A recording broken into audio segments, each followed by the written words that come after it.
runs to the door. Lord, the house looking like a Roman sailor. It ain't me, I ain't no millionaire son, no. It ain't me, I ain't no fortunate one, no.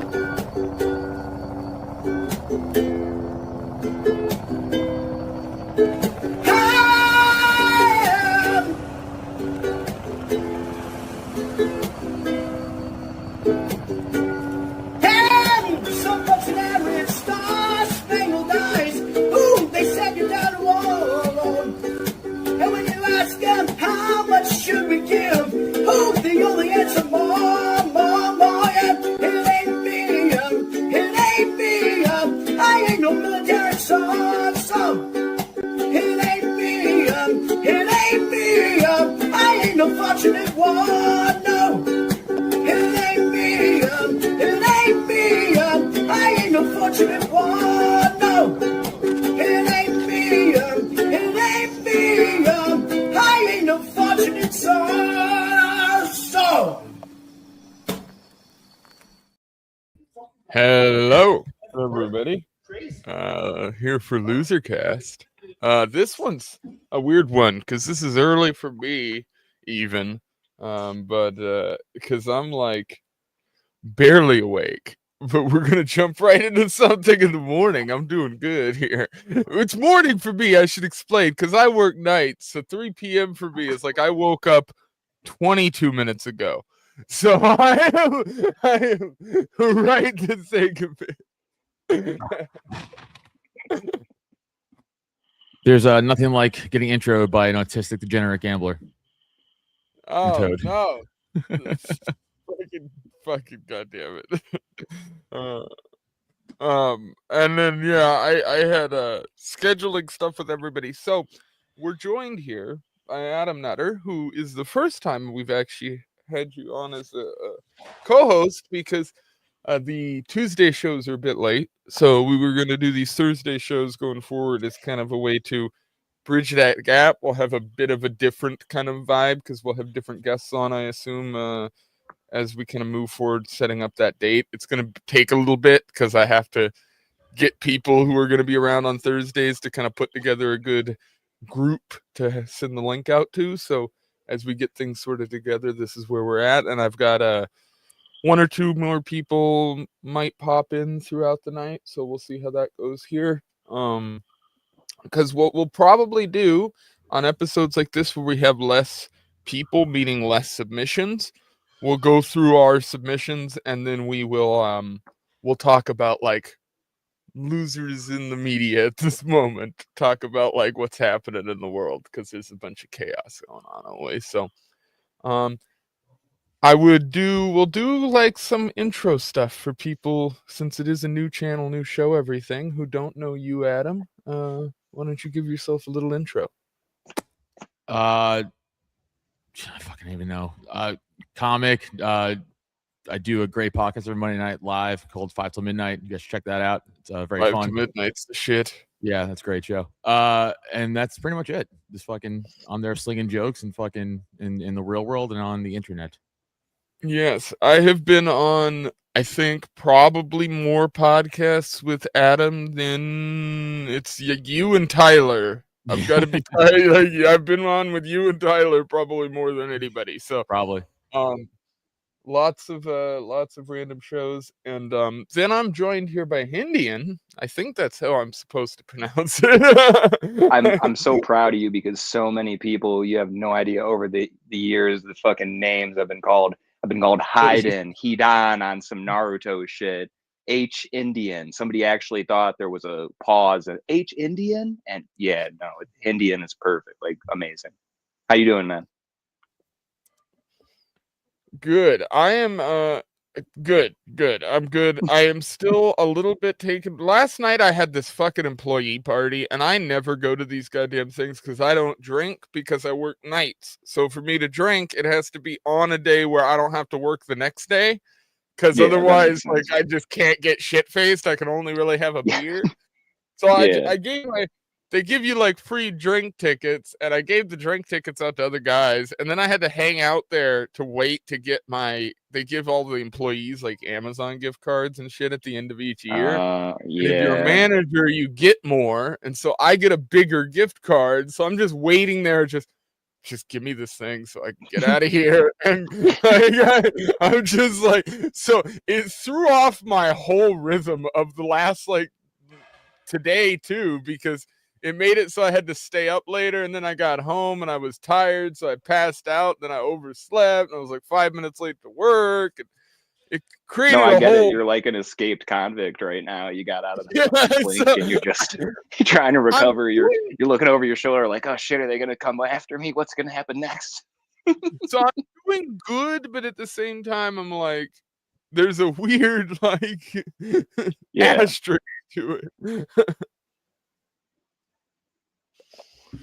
It's been interesting these last the weather here's been fucking insane. You get like, it's like 70-mile-an-hour winds off and on here, and then there's like there'll be times where the whole day it'll just be gusts, and it's like, yeah, bro, 70, essentially Narnia. Like, what are you talking about? It's fucking crazy. Like, I have to listen to all these people on the internet complain about their weather conditions in the lower 48, and I'm going, you think that's bad? Like, you have no idea you could be in. I bitched about it being 17 degrees here. I was like, it's fucking really cold. Which is, like, fuck you. It is cold. I don't care. Yesterday, I walked to work. When I walked to work that night, it was like legitimately like, on the phone said it felt like it had a wind chill of -13. That's God telling you shouldn't live here. God's like, move. There's other places you could live. I don't know if you know that. That is consistently what Alaska does. It just tells you no one's supposed to be here, but you guys won't give up. So we're just gonna fuck you every couple months. And then when it's summer, it's just sunny all the time. Like, you guys really don't live in a place on Earth. I swear to God. I don't know if I could be somewhere where you got to take a fucking plane to go somewhere that has a Walmart. You know what I mean? It's just, that's a lot to ask. We drive to the Walmart. It's just to drive to the Walmart is a 2.5-hour drive there, and then 2.5-hour drive back. I bet you about 20-minute drive to Walmart. It's a 5-hour round trip if you want to go to Walmart. That's not counting the store time. So yeah, that's brutal. Shopify. You fucking Uber Eats that shit. Tell me, probably $4,000 to Uber Eats something in Alaska.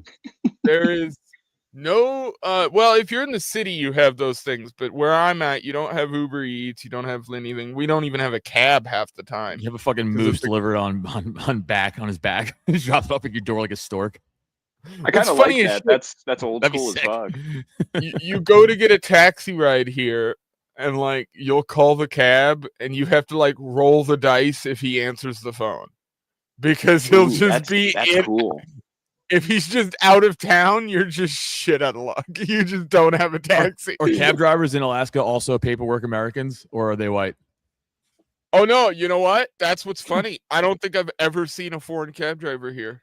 Wow, paradise. Yeah, truly. They're all white guys for the most part. Good intel.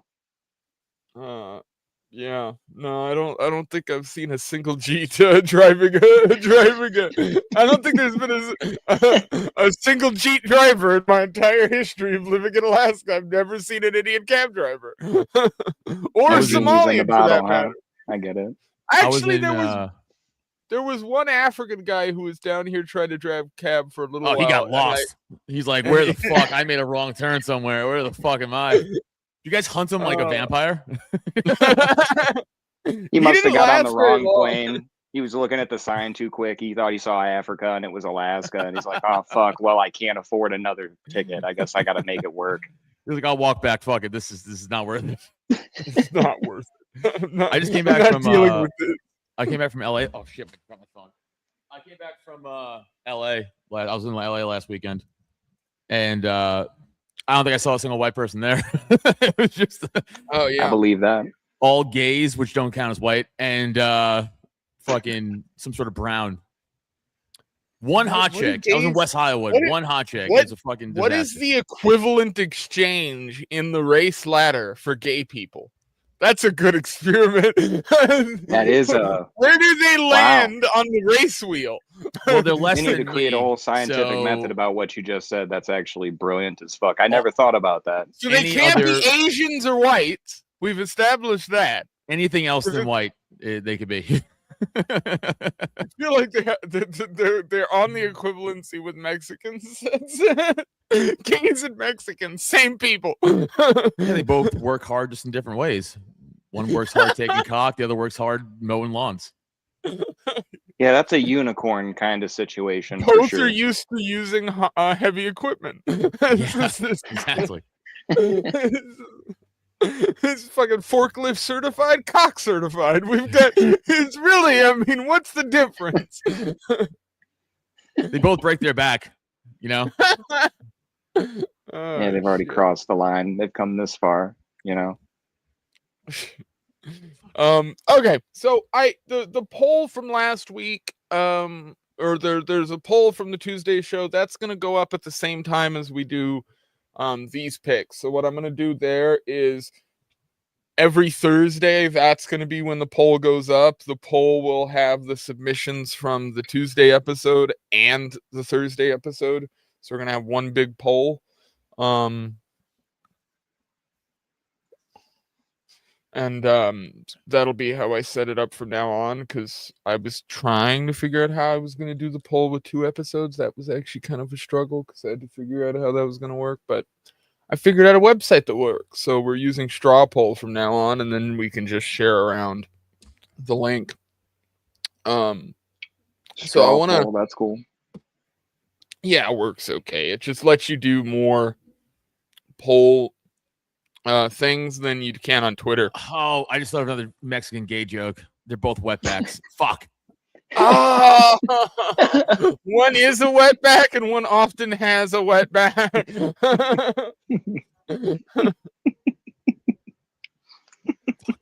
God damn it. That is a good one too.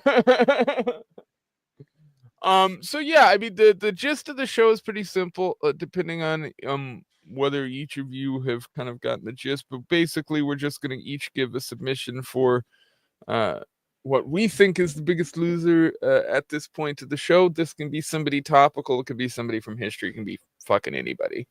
And so yeah, I love the show. I think the format's really good, Leighton. Like, honestly, you're doing something really different. It's kind of like Story Wars, not exactly the same, but and I understand why you want to have more than just 3 people on too. Like, I like what you're doing, man. It's cool. Last week, this Tuesday, some of the submissions include things like we had Eldon submitted Jared Fogle, Subway Jared is on this week's poll. What the fuck? I submitted Erica Kirk this week. Okay, see, that's a little safer. then- I like that one. Jared Fogle, So- that's a dark place to go so early, but I respect the pick. Dark Well, horse for sure. Toad picked one second.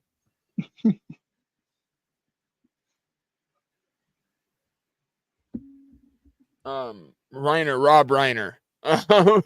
Really? Fuck, I was gonna shit. pick Rob Reiner.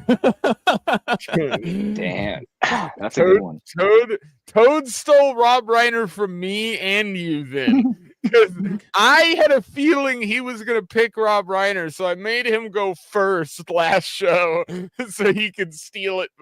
And then I picked Nice. Erica Kirk as my backup. I'll think of somebody else. It's fine.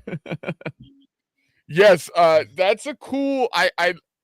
So I thought about changing this aspect of the show and having people put their picks in like the group chat beforehand, but I decided it's way more fun if there's the chance that if somebody goes before you, they steal your pick. That's fair. And so I decided cool. to leave it sort of anonymous because I think it's more fun that way. Yeah, in the that's moment. dirty, bro. I like Oh, that. it was hilarious. I had to go last because I had to think of another submission. So I was like, God damn it, Toad. I saw somebody else. We're good. We're good. Well, what I'm going to do then is we'll start with our guest. If you have a submission, Indian, I can bring it up on Wikipedia and bring up I like do. all the stuff you're talking Like I about. said, I wanted to do something a little more fun. I don't have any intentions of winning. I'm just like happy to tell a stupid ass story because Vandal, shout out to Vandal. We were riffing about that in his Twitch like a week and a half ago. And the guy I want to pick, his name is Richard Williams. If you want to look him up. And let me know, do you want to say anything before I go off? Because like I said, this guy, Go off. Go off. he talk about shooting for the stars and just not being able to make it. And sure, there's trepidations that happen along the way. Bad shit happens to everybody, but he just wasn't able to overcome a lot of these things that kept stacking on top of each other. And then you're making bad deals and it escalates quickly. He's known for quite a few things, but the one piece that I want to focus on in particular tonight is his attempt at what a lot of people in that realm consider the greatest animation of all time, and that is The Thief and the Cobbler. It's a project that is a 29-year project, but it's really longer than that. That's just the point where after the rights were stolen from him by, I believe it was ultimately Disney that ended up with it, it was too late and too far and few between. There was nothing that he could do to convince anybody that it was worth salvaging because, again, 29 years goes into something. And it started off as a very ambitious project, talking about bringing in some of the most talented people that you could. And expense was no issue. And you had an investor initially that wanted to fund this project. And it's a movie that's really about nothing. There's a bum who's just a cobbler, he's a nobody. And then there's this thief that's creeping around. And they happen to wander into each other. And it goes a little crazy from here. But it's not so much what it's about as it is what you're seeing on the screen. And especially if you got a good buzz, like if you're dabbing out, or shout out to my shroomers out there, if you're dropping, whatever you're doing, it's an Yeah, so unbelievable experience. I can cut in here for just a second too. The reason The Thief and the Cobbler exists, from my understanding, and I have been interested in this before, this specific writer, because he worked with Wally Wood, who is a person I have interest in from an artwork perspective. But he basically did Who Framed Roger Rabbit. And when he did Who Framed Roger Rabbit, which is a fucking amazing movie, that's like one of my top 5 films all time. I think it's arguably like the best animated film ever made. Like, I love that movie. But Who Framed Roger Rabbit was so big in the box office and so critically acclaimed that he got what is in the world of production called like a free pass. So they said, Yeah. like, we'll produce something you want to produce now because you had this film do so well. And so the thing he did was Thief and the Cobbler, because people thought, well, it wasn't really, and it even says in the Wikipedia, it wasn't marketable, meaning like, how do you bring this to market when it's something that doesn't really have words in it? It is more of like almost an art piece in a way. Than it is like an actual film, almost. Like, Which aren't your words, but I would say that is a very uncharitable cheapening of the truth, which, Wikipedia, of course, it never really gives you the full scope. And I know you're just using reference points, like you don't necessarily have a stance, but that's a good point to bring up because, again, this is something that started back in like 1964. So this predates.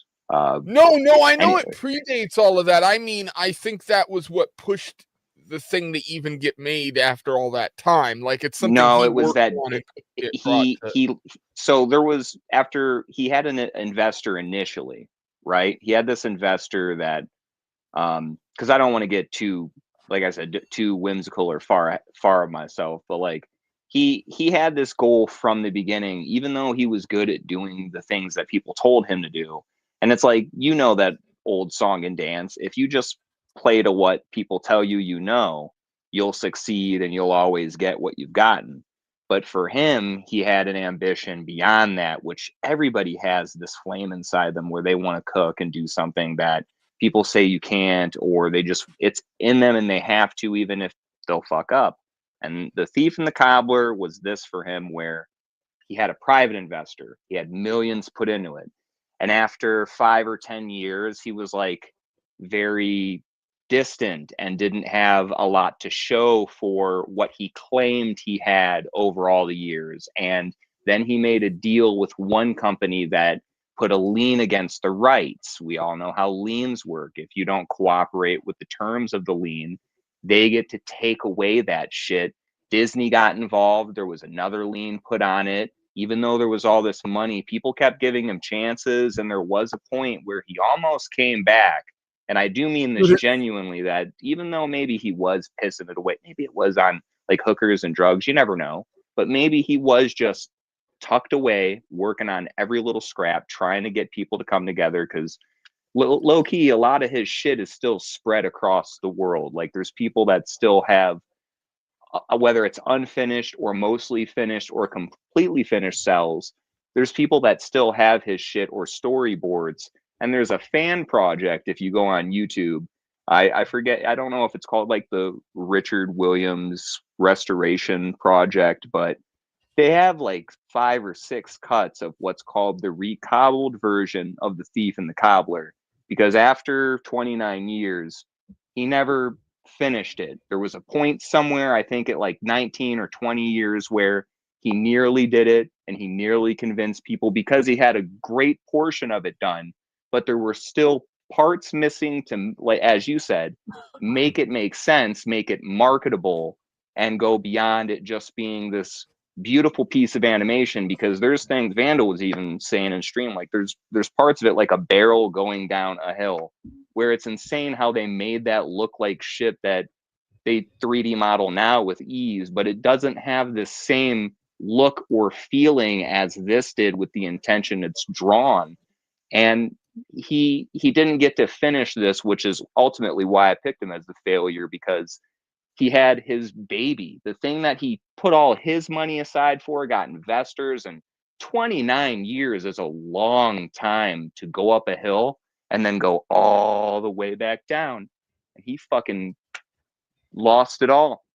And the movie that got put out officially, because there's different cuts even of that piece of shit, they're all bad cuts that he himself would always say, I hate this shit. It's terrible how it ended up.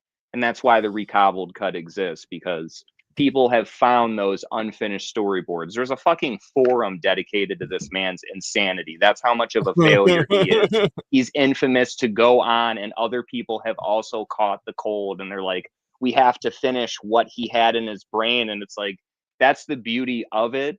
It will never be finished. They have done a lot. I'll give them credit that the shit that they have restored, you watch the original, you watch the recobbled, you have to appreciate it, at least from a like, okay, you did fair by that guy, but he fucking failed. And yeah, that's my pick.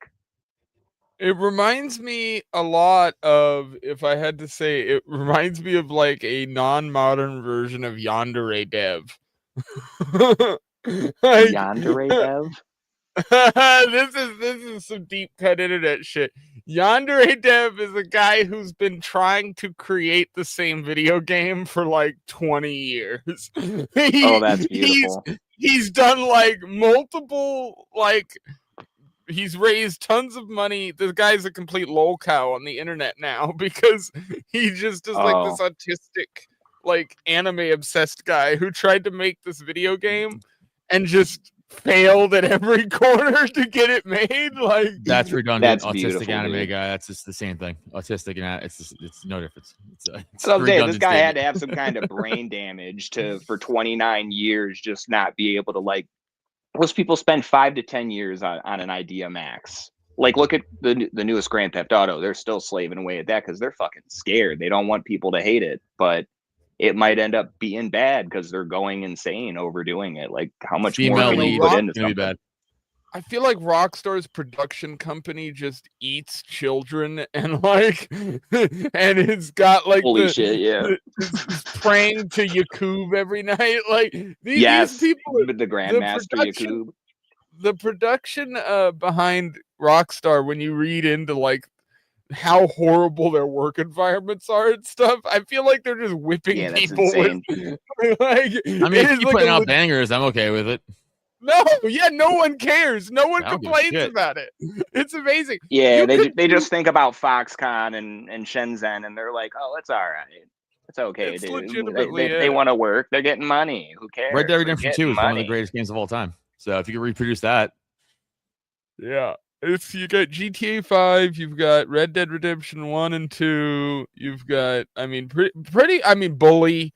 I mean they've done a lot of really good games. Not to mention Red all Dead the older Revolver, most people don't remember the Yep. prequel to Red Dead Red Dead Revolver is Redemption. great. Red Dead Revolver was sick as fuck, especially the multiplayer, man. Not to go all into a gaming spin, but yeah, that shit was OG. Yeah, Red Dead Revolver was like that was probably one of the first games like I played like a lot of. Right. Because I didn't have access to consoles when I was young.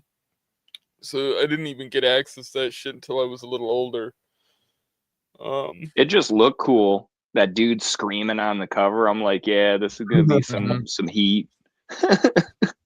Yeah, I feel like all the Red Dead games did a good job of like setting a vibe, so you could get into like a story mode thing, you know. Yeah. I mean, I'll be honest Oh, with you. yeah. The story is a straight like lib shithole storyline of Red Dead. No, they're not but great. it's fun as fuck.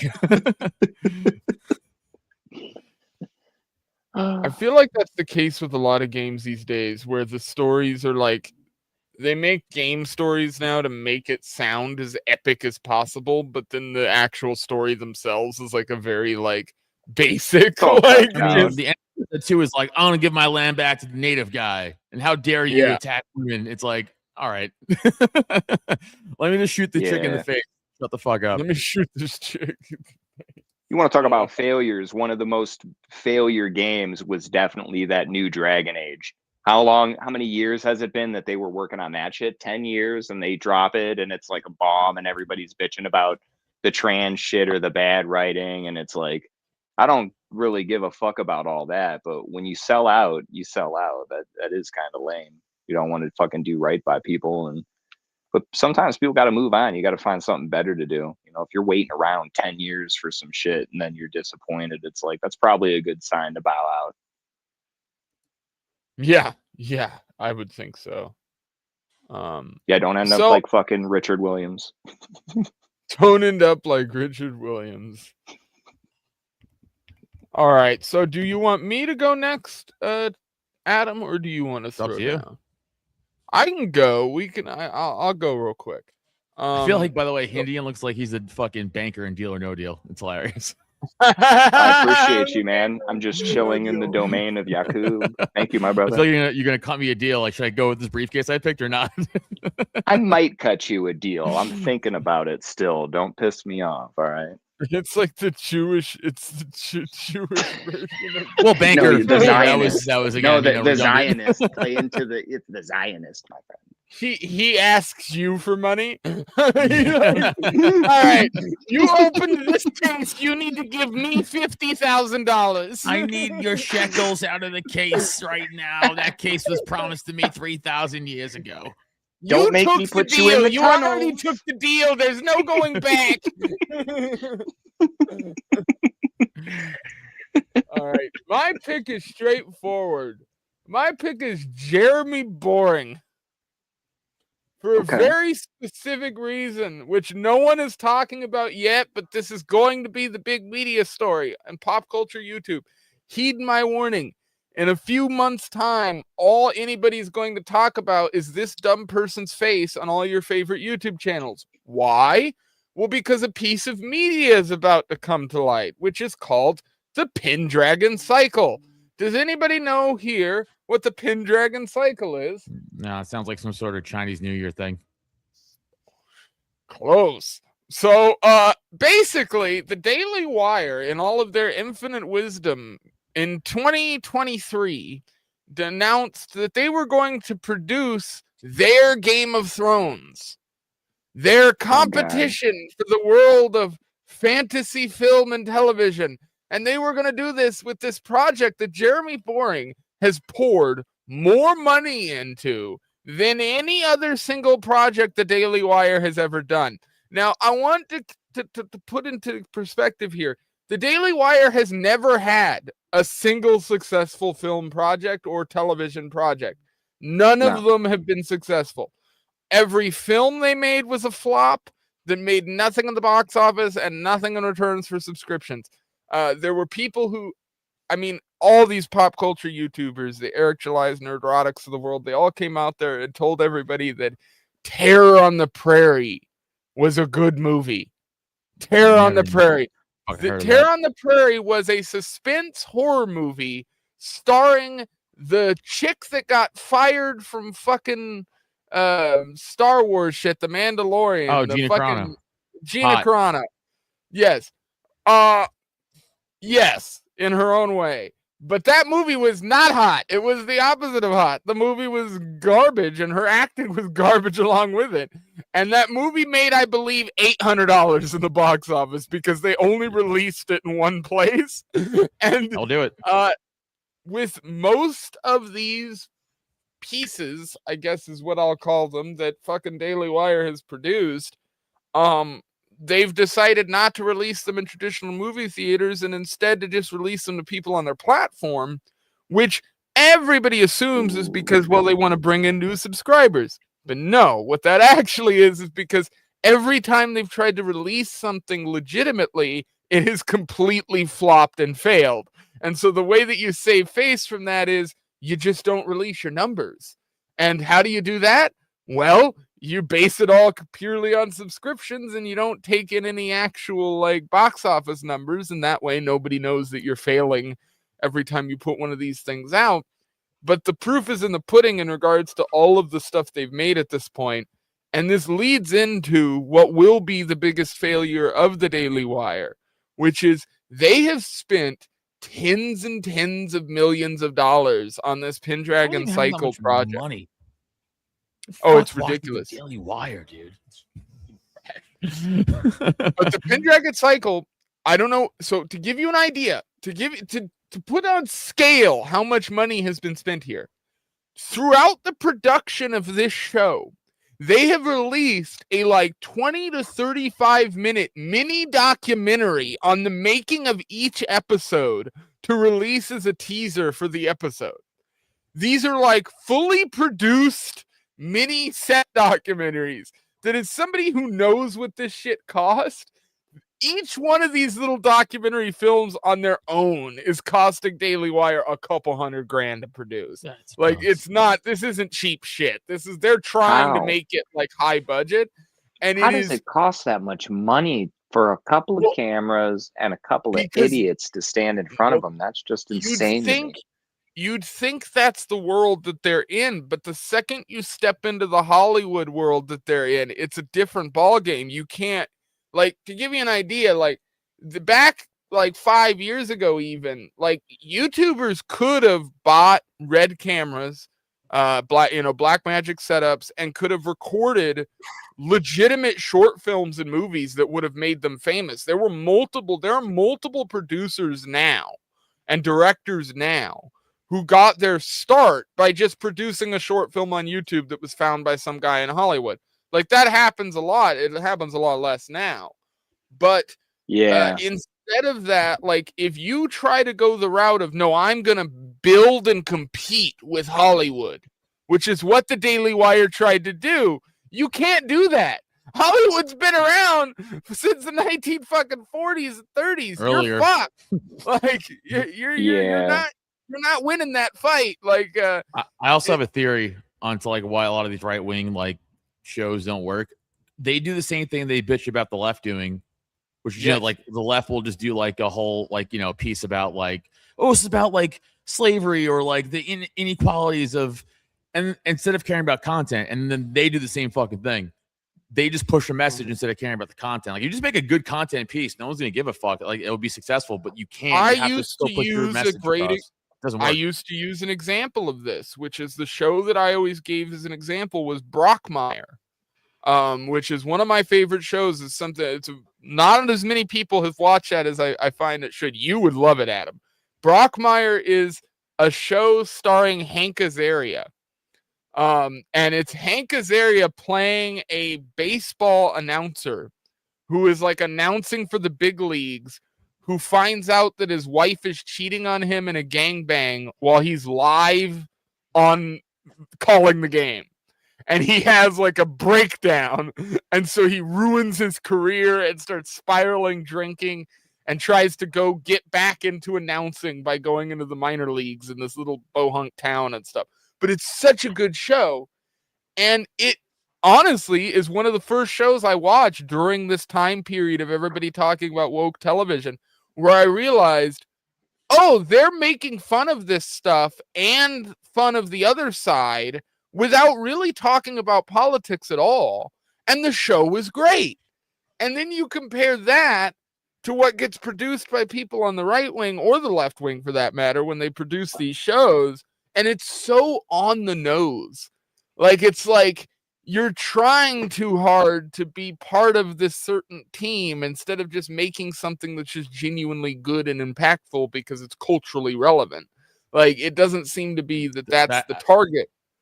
I think that's why It's Always Sunny's been so successful. It's the longest running sitcom show of all time. Great example on everything, and it's like, and I don't think any of them were particularly conservative in their individual life, but they're like, don't care, we're gonna make fun of everything, and like that's why. Well, and I think that crosses over quite a bit to stand up, because I think there's an awful lot of stand up comedians out there who people just see as kind of fake because they either play to both sides.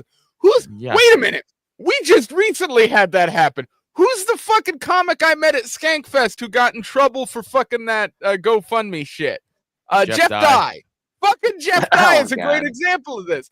That shit was scummy as shit. I didn't realize how fucked that situation was until I zoomed out and started reading into it. He's like, it's a joke. I'm like, it's not a joke. I don't know, man. I'm not trying to be that big dick contrarian and tell you you're wrong or you're right, but I'm not trying to plug my own shit, but I talked about this on my pod recently, and it's just like the Akash shit, man. I have a different viewpoint where it's like, if it's that egregious, we've seen grifters before. He wants to act like it was a joke or whatever, but people are kind of feeding into his plot that. No, that's what I see like happening. I'm watching comedians do that. Like, comedians are brushing aside what he did, and I'm like, he kind of just grifted off of his own fan base and tried to take money from your That's because they, not that you don't get it, but that's because they get it. Because from their standpoint, it's not necessarily that he's grifting. It's almost a gag on grifting. And I understand the whole thing, but then people who talk about it, they're only giving him light instead of like, if everybody is ignoring it, that's because not talking about Jeff Dye is like, how do you think people shut out Nick Fuentes? Not that I'm for or against him, but I'll say again, like, he got shut out for a long time because people wouldn't talk to him. They wouldn't platform him. So when you do talk about Jeff Dye, whether it's negative or positive, you're still giving him a moment of your time where, like, now that, whether it's, I'm not going to say it's a good clip, but you get what I'm saying?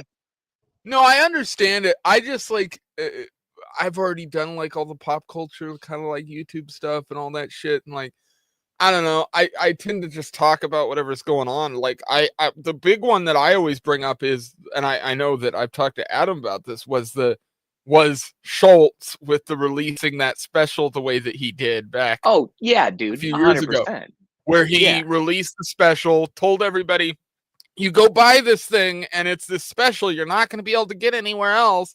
And then the second people started pirating the shit, he just released it for free, which seemingly screwed over all of those fans that had paid for that thing beforehand that supposedly Netflix wouldn't buy, which that's I still what you don't get for paying for Andrew Schultz to stand up. You in a way that's so funny. Oh my God. Like yeah. And so I look at like Dye's situation and I go, well, it's pretty straightforward. Like, you thought you would get away with this because you would make this like Indiegogo, you would raise the money, it would be haha, you'd be able to make it into some. I don't believe it was a joke at all. I think he legitimately wanted to raise the money to just buffer him having to move, even though he's probably got money to spare, from what I've heard from other people that I know that are comedians as well, who like talk to me about this in group chats, are like, no, this guy's doing very well. He has no reason to do this. Like, because that was my first thing. Is like, maybe he's secretly not doing great. And then everybody I talked to who has any connection with him was like, no, he's doing perfectly fine. And I'm like, oh, then you are a legit scummy person, because this is to me, it's no different than what Schultz did, which was he went to his fan base and said, I've been canceled. Please give me money for my special so that I can produce it. And then everybody gave him money and he was like, ha, I didn't really need that. Fuck you. Like, and it's that, like, well, that's shitty kind on. of the same I don't thing know, that would have man. happened. That's here. shitty on Schultz, because I commented to Sam Talon. He was talking about his book, and I told him I pirated it like a true fan, and he liked my fucking comment. So it's like, Yeah, you know, like, I don't hell know. yeah. Some people are fucking really Sam's weird great. about their shit. I don't like when people have certain moves, but no, that's all I mean. It's like Jeff Dye isn't the boogeyman, but even like you said, there's probably bigger fish to fry than a Jeff Dye, and it's sad anybody who got caught up in that, but he's not even like the level of a Hawk Tua, you know. And A that's little bit like, if Jeff more Dye, I don't want that to come back to haunt me, but it's like, I don't hate or like Jeff Dye. I don't really hate or like anybody out here. There's comedians I love. There's comedians one that of the like you said, I think they're fake, but it is what it is, man. Like you're right. People are going to play a part because they think they got to do a fiddle at a certain place, and everybody's got a different cadence to their act when they tour and go to different parts of the country. You go to the South and you kind of tweak a little bit here. If you go to the West Coast, you know, people are going to be a little more smarmy. You go to New York, people want a little more upfrontness and being truthful, and that's when you can cut loose. But you can't go to Connecticut and expect to just drop the hard R and get out of there without the police bothering you. And that's the truth, man. Even if it's art, there's weird circumstances where I've heard too many stories, like too many haunts from a lot of comedians when they're on the road talking about shit. And it's like, there's a lot worse shit out there than fucking Jeff Dye's dumbass being like, yo, please, sir, can I have a couple tuppence if you can spare it for the pigeons? And like, he'll probably be broke in 3 years. And if he isn't, good for him. He just did Rogan. And it's like, that guy, he's got more important shit to worry about than that. Like, I hope he actually does something for people, because it'll come back to haunt him. Like, I think people are kind of avoiding him. He has gotten a little bit of love from people, but what else is he really going to get, man? You know what I mean? no, Like, he that's what does I have a said to negative opinion. people. That's what I said to people in the group chat, is he'll get a bunch of comedians that'll come out and support him publicly right now, but then all those same comedians won't want to work with him publicly behind closed doors, because the internet has turned against him, regardless of what comics think. It'll be that like, Bobby Lee shit. It'll be like, yeah, man, of course, yeah, totally do that date, or yeah, we could, and then nothing. It'll just, dude, him not showing up to Skanks, I will say this: Bobby Lee not showing up to Skankfest will have negatively affected him going down the road, because so many people I bumped into at that festival that are like diehard internet fans of his that are like, oh, that was shitty, because everybody can just go online and see that you're performing at another venue, so it's clearly a money thing. Like, everybody knows it's a money thing. Like, you can't hide that when your tour is fucking public. Like, you know. So it did like that definitely. I like most people I bumped into who were talking about him in the context of like, fuck him for not showing up. Like, yeah, I was surprised a lot of people didn't show up, and I don't want to just completely name drop, but there are people that, you know, I don't want to say, oh, Lewis, but at the end of the day, you know, if somebody helped you when you were a nobody, you think you'd want to come back and show up. And like, people can say what they want about Tim Dillon, but he showed up. There's people that were there to kind of show support. Gillis showed up. Like, people came to support Skankfest because it is very important to comedy. You know, people take shit for granted, but what else are you going to do? Sit around your house and look at the same fucking four walls every day? Like, no, go out and do some fun shit. Support your comics. Try to find people that you enjoy. And I don't know. You can hate on shit, but some people, like, you know, if you only got hate in your act, you're probably not that good of a comic, or at least like not a good hang. You know what I mean? There's people that you don't want to be with in the green room. I saw people leave in the green room at Skankfest because they didn't want to be around certain people, and then certain people they were in love with. Like everybody wanted to be around Harland, everybody wanted to be around Mullen. I'm not going to talk about the people that they didn't want to be around, but like you kind of knew, like there was just a Yeah. vibe where like who was being righteous, and then you know there were a couple of grifters. There are people that everybody knows. I mean, to give an idea, I mean, and I saw this in firsthand. I had read like Reddit threads of people being like, "Hey, like," and I'll say it, like Tony Hinchcliffe is kind of just shitty to see in public. Like he's not really a cool hang. He doesn't like hanging out with fans. The whole time there at Really? Skagfest, dude, I have never seen a guy who clearly doesn't want to meet people more than him. He's a closeted fucking fag. That's why. Dude, well, here's the thing. Like I hang around legit autistic fucking people. That's not this. I think the guy's kind of just a dick. Like, and I never met Tony. I never met him. I don't actually, I did kill Tony back in the day. You did kill Tony way back, yeah. Way back in the day, yeah, before it was as big as it was. But I've obviously been in a lot of green rooms, a lot of different comics. I mean, I don't know. Like when you're in comedy, it's like I hate talking about comedy. It's like anything else. Like if you're an NFL athlete, you probably don't want to talk about fucking football, right? It's like it's the same shit. Like I just don't really talk about it. I'm not up with like comedy news. Like I most comics fucking don't even like me because of my politics. So it's like, you know what I'm saying? So like when I travel the country doing comedy, and it's like most guys are cool, but like they're not like super fun hangs. Then you have the guys you meet along the way who are like, oh, this guy's fucking sick, and, like, you know, and you vibe with them, but like it's like anything else, dude. It's like any other job or any other fucking hobby. Coolest hang at the festival was Lemaire. I've known Lemaire for years. How many shows Lemaire and I have done together? Fucking countless. I know. I've made thumbnails with Lemaire for you. Yeah, I mean, dude, Lemaire. You guys didn't hang out with Tony at Skankfest though?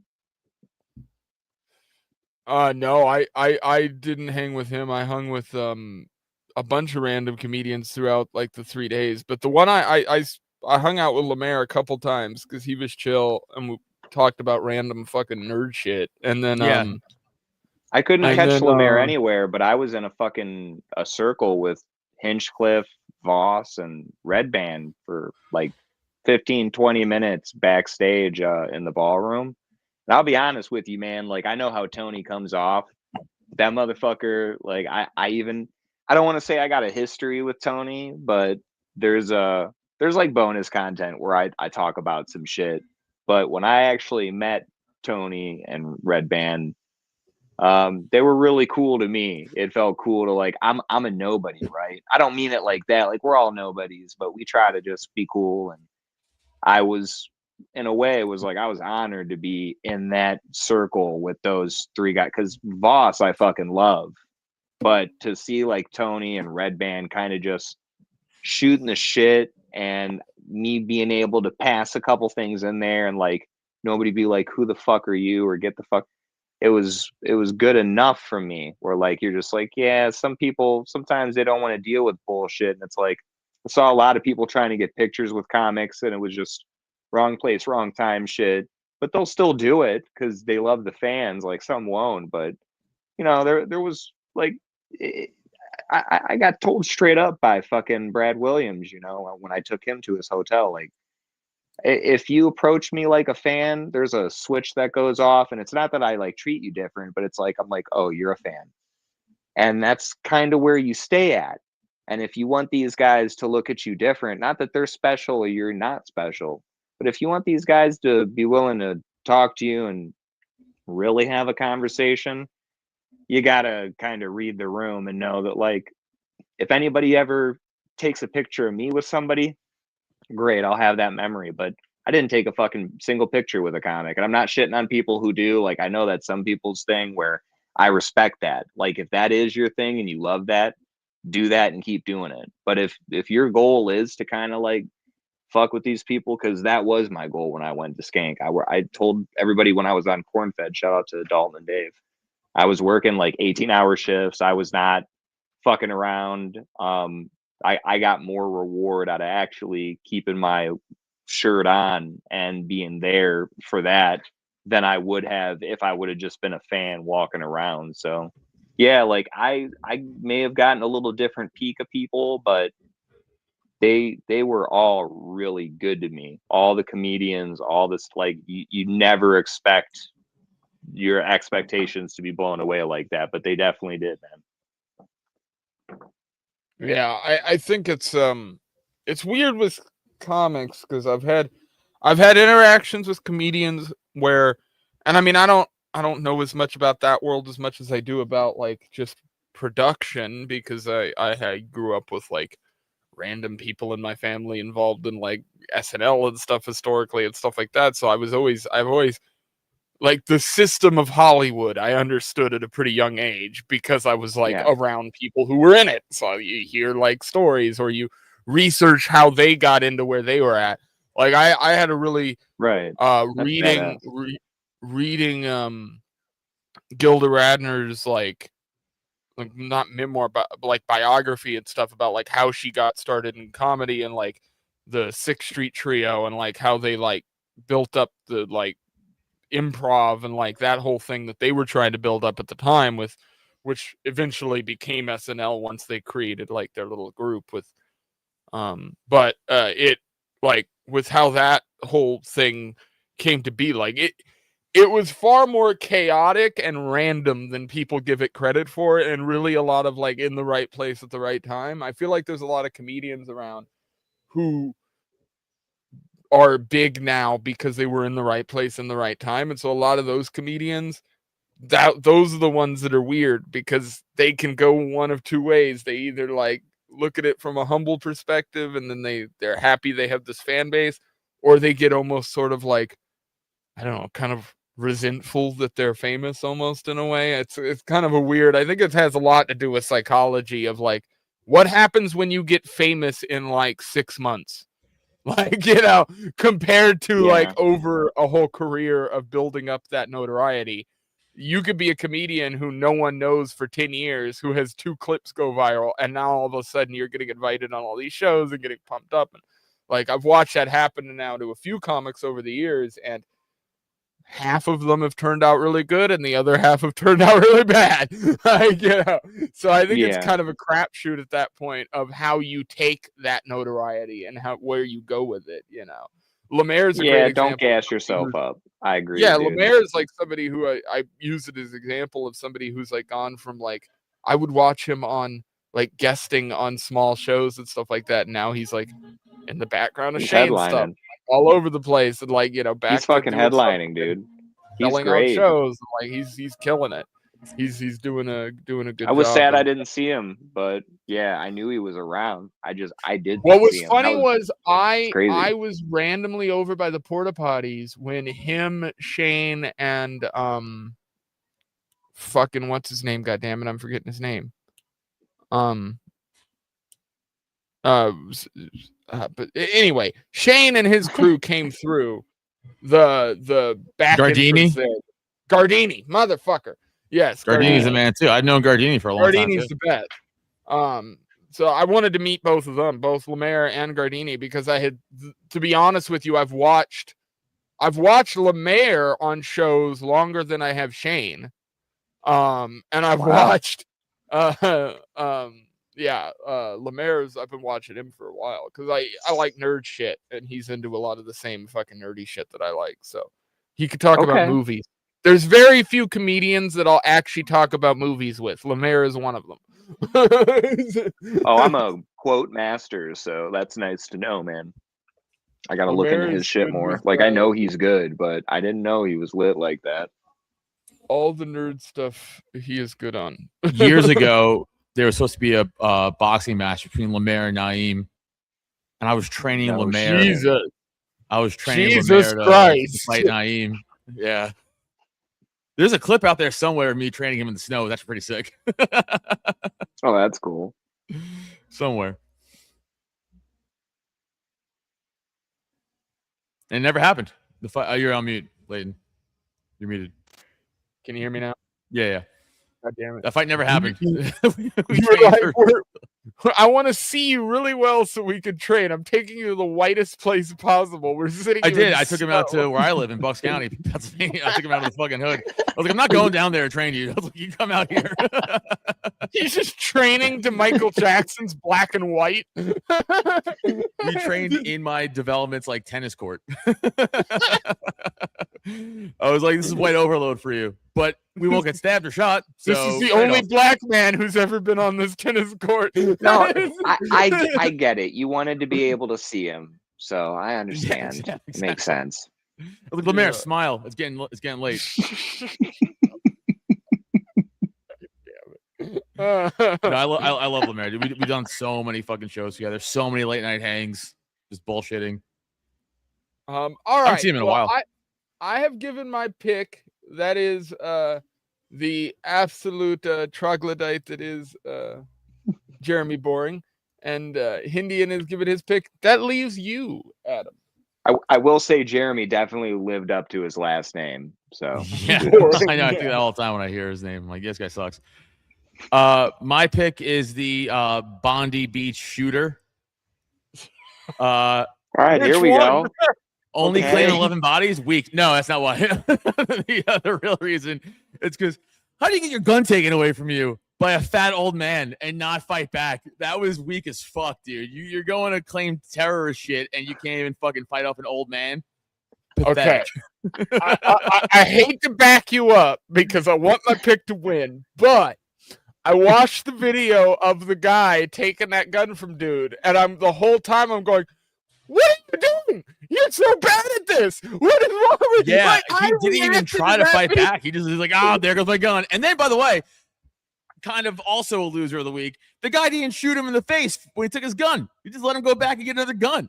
Two losers. What's wild? Yeah, so I Yeah. watched. That was the craziest part of that footage. Is everybody? And I'm listen. The guy's a hero. All that. I'm not taking anything away from dude. But yeah, when you take the gun from the dude who's been shooting people, you shoot him.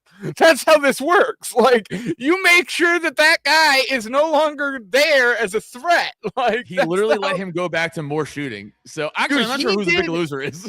He did the Yeah, it's a equivalency toss-up. of if two guys, and I've seen this happen in person, by the way, two guys get in a fight, one guy knocks one dude over and then walks away from the fight. And I'm like, no, you Yeah. just fucked up. Now that guy's going to get up and he's going to throw something at the back of your head, or he's going to try to Yeah, fucking the old back hurt. turn, Yeah. man. It's always like you're in the fight until that person isn't getting back up. Like that's the whole thing.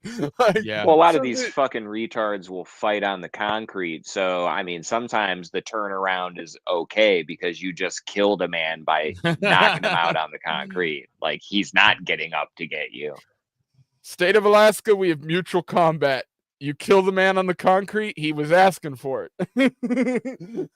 We have stand your ground out here in Michigan, but we don't have all that. Yeah, no, we've got like some of the best self-defense laws I think in the country as far as that goes. But in Alaska, it's like, yeah, there's mutual combat. So both people fight and there's like an understanding that they're both fighting, then there's no crime being committed. And so what typically has happened in the past is somebody gets the upper hand of that fight, takes it too far, somebody kicks it, like you're talking about the concrete. And Yeah. it'll go to court, but I can count on one hand the cases that have actually been where people have been found guilty and it hasn't been argued that it was self-defense because they're like, well, you were in mutual combat. Like, that's how this works. Alaska and So Texas, right? Only two states that have that. Sick. Yes. Every Yeah. state Oh, should have I that. think Vegas Or also. has Washington Yeah. State. There's a handful that do. It's gone. There's less of them now because they got rid of it in a lot of states. But I think mutual combat is a far better system because, I mean, really what it came down to was in a state like Alaska where like fighting and all that kind of stuff was just happening quite a bit because you've got bars and stuff and like oil workers and, people working on boats and just like that's just kind of the environment. So for them, it was like either we're going to allow people to fight we're gonna be arresting people every other hour. This is gonna be an issue. Can I tell you guys the funniest video evidence ever of mutual combat that I've ever seen in my life? Yes. Did you guys ever see the documentary Superheroes? I might have. It's the funniest shit of all time. I talk about this so much. I'm like an expert on this documentary. It follows a bunch of people who like dress up as superheroes and like go out. Like that one guy who dresses up in all black, the black dude. That's the guy who got into mutual combat because some guy was just dragging him on the street, like making fun of him.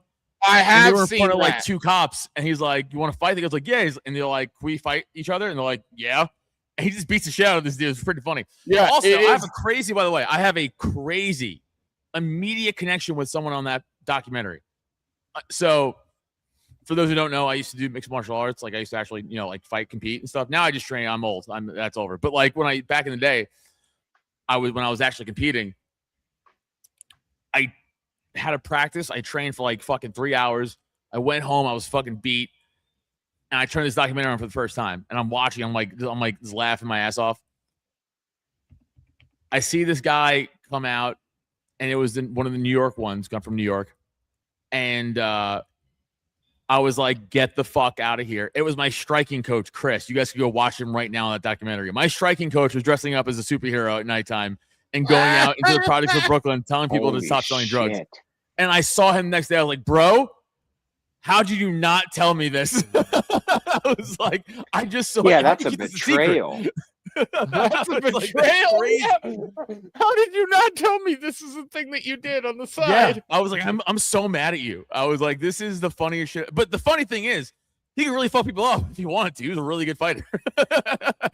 But like, I remember dropping my fucking like food. I was like, is that fucking Chris? I was like, get the fuck out of here. If you guys watch it right now, it's the New York one. When they go to New York, he's like in like this red plastic armor he built. I forgot what he went by, but that guy used to train me. It's fucking wild. I can't believe he kept that hidden. He acted dude, like he was gay or something, I told everybody.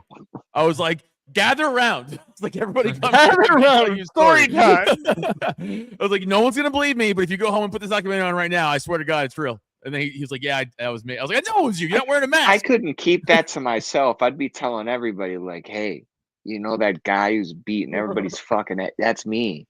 That's me. It was, dude, incredible. I can't believe I when I saw that. I was blown away. That's pretty gnarly. So who is your pick again?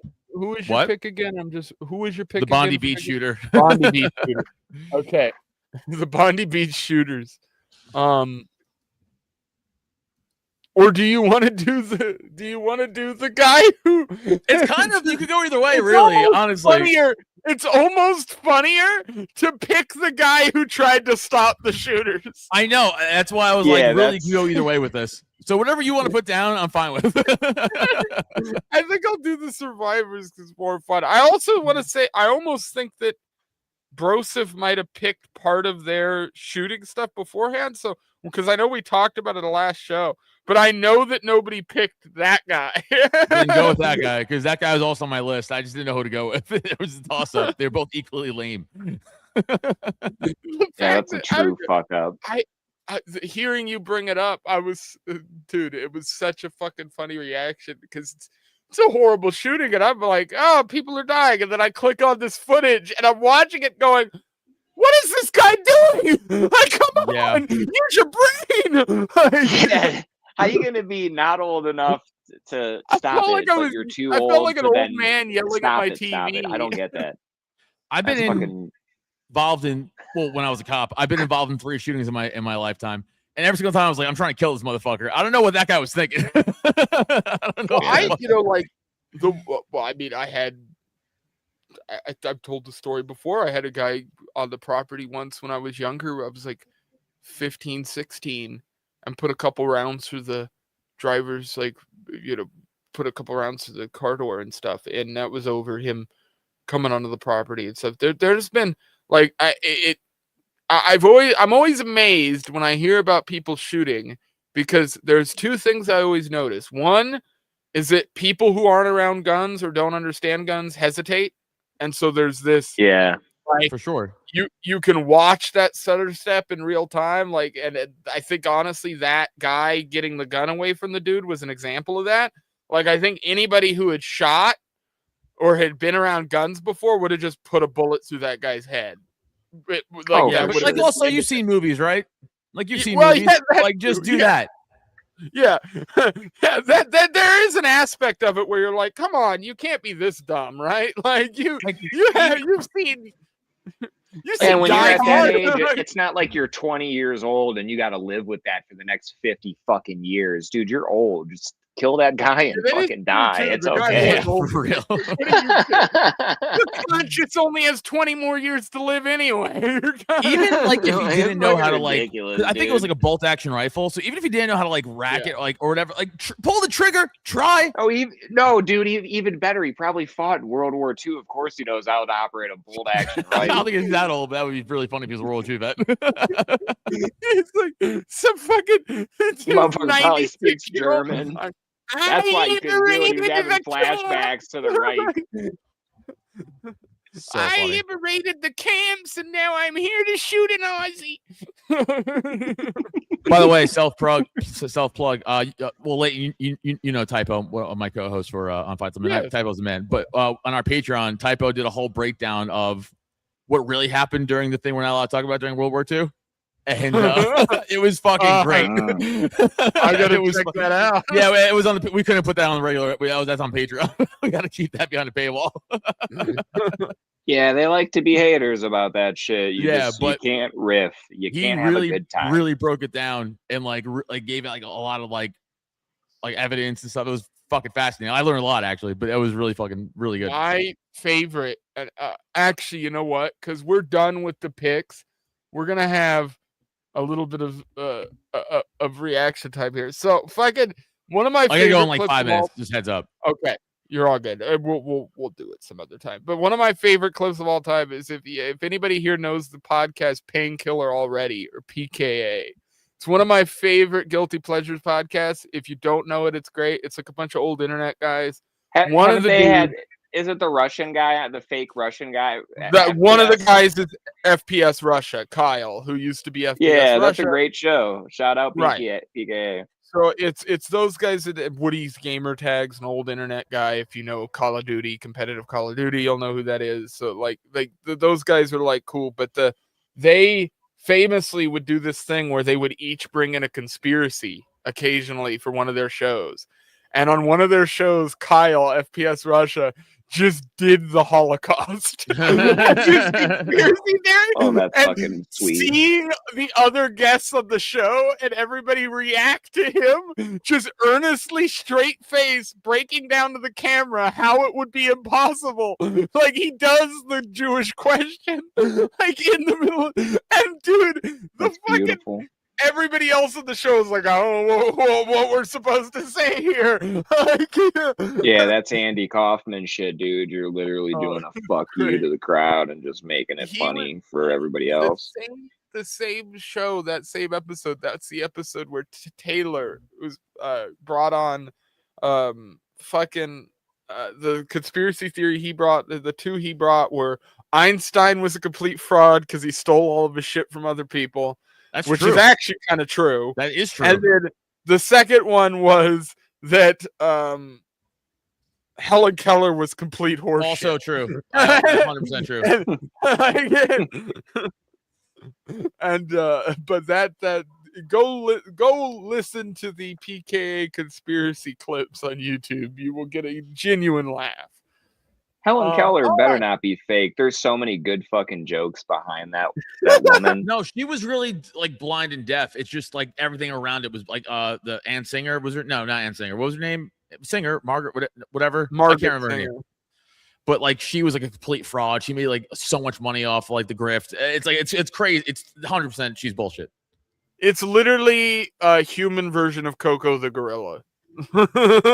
Honestly, that's more realistic. Technically, yeah, because Coco was trying to speak at least. Like, get me out of here. Why am I in a fucking cage, you bitch? All right. Well, I want to go and close it out there now that we got all the submissions, everything. We're over that hour mark. Go ahead and give some plugs, Adam. Again, just at Adam Nutter on everything. Come see me do stand up, and 5 till midnight every Monday night, 8 p.m. 5 till midnight podcast on YouTube, Spotify, Apple, all that shit. Go subscribe now. Go subscribe. 5 till midnight's a solid show. I have been on there as well, so go watch that episode. And then Hindian, go ahead. You got your Twitter and all your YouTube stuff and all that jazz. No. I want to shout you out. I appreciate you and the other guest here, both of y'all. It's been a shit ton of fun. I got a couple people I want to shout out because I don't really care about me. Like if people want to find me, they can seek me out and they'll find me. But shout out to Blaze and Quay. I woke up for this. If anybody's looking for a morning podcast, go check them out. Shout out to my Lemon Party boys like Goy Face. Shout out to Vandal. And I love you guys. Appreciate you having me coming on. Awesome. Great having you. And we will catch you guys later. You guys all know my stuff. Liberty Layton on Twitter. OutlawThoughts.com for the other channel. And we'll catch you guys in the next one. Peace. Peace.